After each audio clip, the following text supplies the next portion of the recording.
Alternative to the IC driven cars, but still based on the twin shaft principle. Built myself an electric powered one, just for the excitement of doing it and trying new things. And this is the car that I've been running here, and that runs at approximately 90 miles an hour at the moment. And I've taken a Outrunner relatively low kV motor and removed the shaft and put a longer shaft in order to accommodate two of the wheels that are used on the track for the normal twin shaft tether cars. And the powertrain is a 3S 1500 LiPo battery, 1500 milliampere hour battery, a 50 amp speed ESC, which is the speed controller, and a little brain box that we've used that gives the information to the motor to run the as a three-phase motor. That is to run the motor in the three-phase brushless era, because very people now are using brushed motors.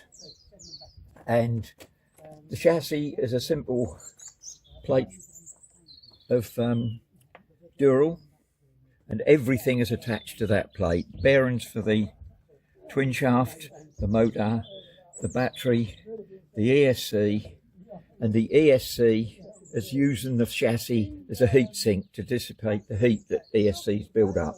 Front suspension is a simple RC shock absorber, but assisted by two carbon springs. So in effect, that is just doing the shock absorber, and you can tune the front suspension for if the track is a little bit bumpy. And the sequence is that connecting the motor,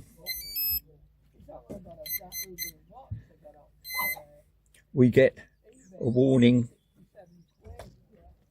that the system is active.